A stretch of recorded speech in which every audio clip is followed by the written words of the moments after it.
Vecos laikos Aronas ielā dzīvoja gaišmataina arāju cilts. Šī cilts nebija liela, bet uzticīgi turējās kopā. Darbs viņu bija padarījis bagātu. Mazās omulīgās mājas, kuras slēpās zem veciem kokiem, bija pilnas tēvtēva krātās mantas un gudrības, kas nekur nebija rakstīti, bet ko toties jau saudzīgāk glabāja. Tas bija tīrs gars zelts, 1000kārt vētīts un sijāts kā pēļu virkne, ko liek ap kaklu. Tur nebija nekā lieka. 3 brāļi, tautas mūki, Jānis, Pēters un Matejs, teica viņiem dziesmas un lūgšanas.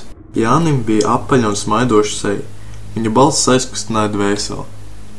Pēters bija dedzīgs runātājs, un viņa vārdiem klausījās visa zeme, varens augumā un garā. Viņa runas plūda kā Aronas ūdeņi. Matejs bija kluss, maza auguma, augstu pieru un lielām spožām acīm. Viņš teica brīnišķīgas lūgšanas. Viņam nebija vārdu daudz, bet tie visi bija labi vārdi, saules vārdi. Varbūt viņš tos bija nolasījis no acīm mazām lauka puķēm. Kad viņš nometies ceļos, vagas galā teica lūgšanu arājam, likās, ka zeme mīksti murminātu savas vientiesīgās ziedošās domas. Visur viņus mīlēja un gaidīja. Viņu dziesmām un vārdiem bija burvīgs spēks. Tie iemidzināja visu, kas cilvēkos bija ļauns. Varbūt tā būtu atnākusi 1000 gadu miera valstība, kur lāva gulētu blakus jēram. Bet kādā naktī šai laimīgā ielā iebruka mežonīga kalnu cilts. Strupi vīri melnām galvām. Viņi uzveica mierīgo arāju tautu. Kāva dedzināja laupīgi. Visa zeme asiņoja kā vāca. 3 brāļi, tautas mūki, izmisuši klejoja pa savas dzimtenes drupām. Viņus meklēja. Viņiem dzina pēdas. Ienaidnieks gribēja dabūt rokā tās zemes dvēseli, lai varētu valdīt. Viņus slēpa un glabāja, bet nekur viņi nevarēja apstāties, un kā padebesis viņiem sekoja izpostītās zemes vaidi. Daudz dienas gājuši, viņi apsēdās kādā vakarā mežā zem egles.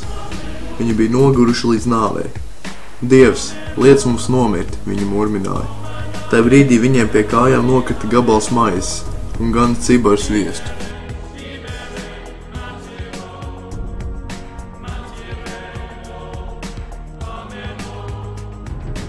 Viņi paskatījās uz augšu un ieraudzīja egles galā kraukli. Viņš grozīja galvu un raudzījās uz viņiem kā uz bērniem savā ligzdā. Viņš bija viens no tiem kraukļiem, kas baro praviešus. Viņi nevarēja pieskārties ēdienam.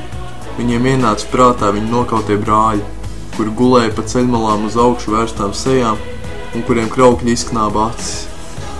Zeme bija pilna lipīgas asiņu smakas. Viņi piecēlās riebumu pilni.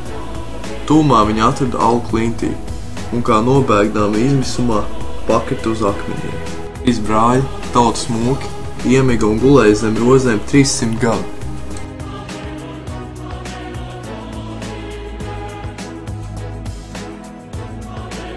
Kādā lieldienu rītā, Gans ar savām aitām, aizvēja meklēdams, nonāca pie klints, kur viņi gulēja. Zaļoja jau zāli un mazās pūkainās puķītes bailīgi līd ārā no zemes. Pūta dzesters vējš un Gans gatavojās uzkurt uguni, lai varētu sasildīties. Viņš pamanīja, ka rožu krūms, kurš vēl pagājušajā gadā kuplas ziedēja, bija nokalts. Viņš iebāza savu spieķi viņa izturnējušajos zaros. Un tam priekšā nokrita praulu čupa, aizsegdam alu, kurā gulēja 3 vīri. Gans pārsteigts un izbijies skrēja uz ciemu stāstīt par savu atradumu. Saules stari gabalēdam piepildīja alu, un gulētāji atmodās.